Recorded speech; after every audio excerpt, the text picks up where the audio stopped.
Pentecost Sunday, guys. How are you all doing today? I pray all is well with you and your families. If you are new to my channel, welcome. My name is Nancy.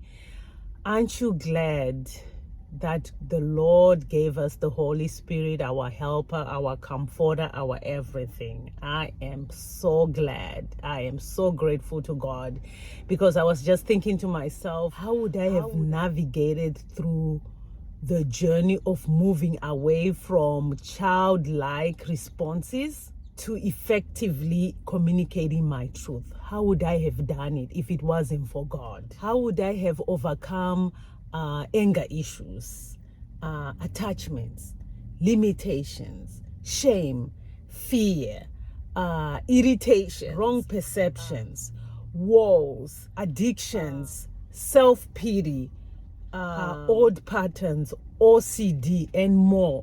You name it. How would I have overcome all that if it wasn't for God, for the Holy Spirit pushing me through, helping me to just keep on going when I wanted to give up, when it became hard, when it was just tough? How would I have done? All you have known growing up as a child is dysfunctions inside of you, it will feel like your whole entire being is tangled in a mess, and really it's a mess. And how then can you fix a beautiful building with a faulty foundation? There's no way. They have to demolish the whole entire building because the foundation is faulty. So how do you fix that? How can you fix a wrong foundation, a faulty foundation? I have learned in my own journey that if you don't examine your foundation, your environment, you will keep circling on one place endlessly and accumulating more burdens on top of burdens. And what will happen is those burdens become so heavy that you become stuck. You will no longer be able to move. And don't be like me, where you'll be now trying to chase for miracles, because I was chasing where the miracle service were, and I never got the miracle.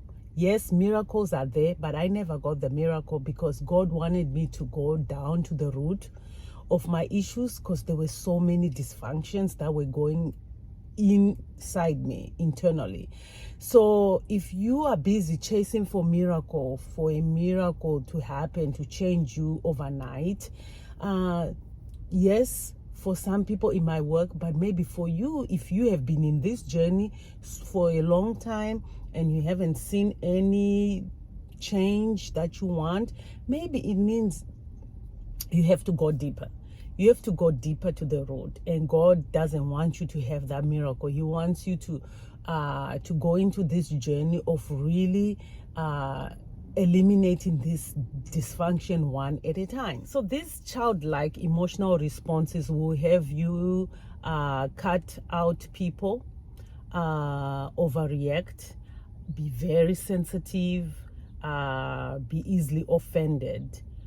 You get angry quickly, you avoid people, you distance yourself from people, you shut people out because you're so used to this isolation.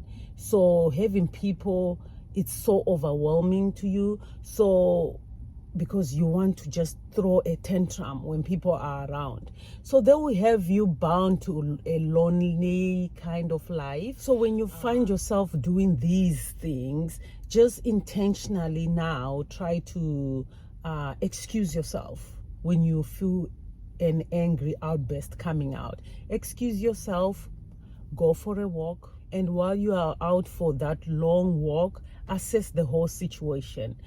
Think differently, because at least now those triggers are not around, so you are able now to calm yourself down and think differently, because once you come back, your response is likely to be different. Instead of being defensive, listen carefully.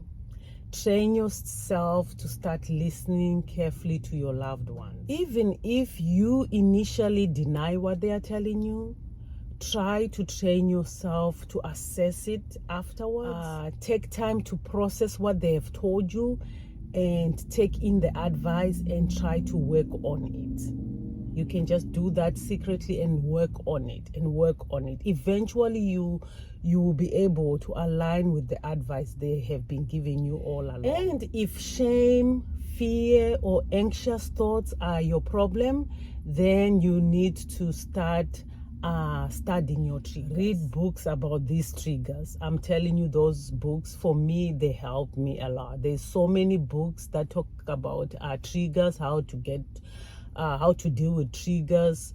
Start reading about whatever about triggers in general, and how you can manage through it, or how you can control the triggers, how you can overcome the triggers. If you are unable to control those triggers as yet, then you have to change the environment, change the topic, or if it's the person who's the trigger, then you need to find a replacer, not to replace the person, because sometimes your husband can be a trigger, your spouse can be your trigger.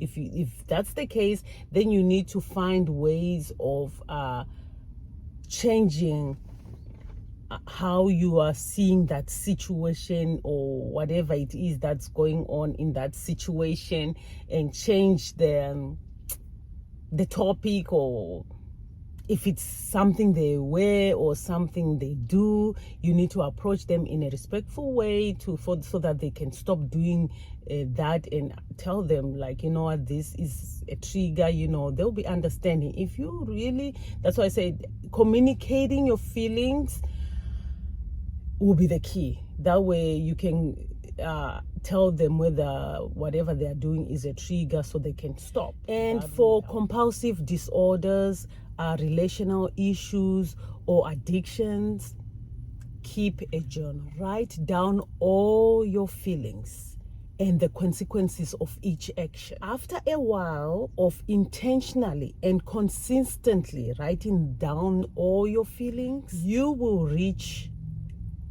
a point where you want these unhealthy habits to stop. When you are at that level where you want these unhealthy patterns to stop, then you need to find a replacer.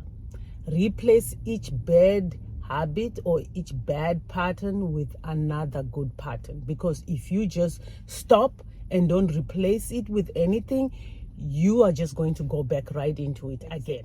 Eliminate anything or anyone who is not contributing any value into your life, because it's just a weight that is there.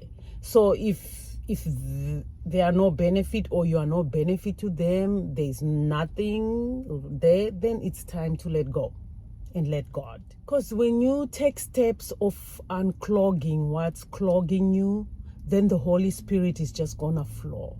He's gonna make it easier for you, because the journey is not easy.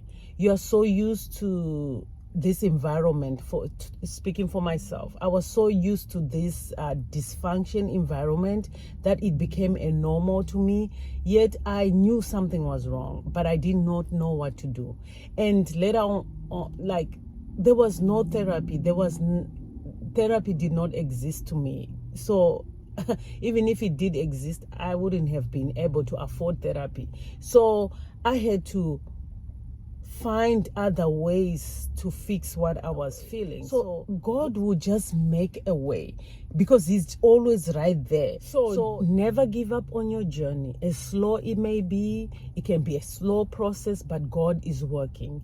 When you allow Him to work on you, He will fix that faulty foundation. Because He is able. It is the Holy Spirit that make things happen for us, because He is able. That's all I have for you today, guys. You have a blessed, wonderful week, and I'll see you in my next video. Thank you for watching. Bye.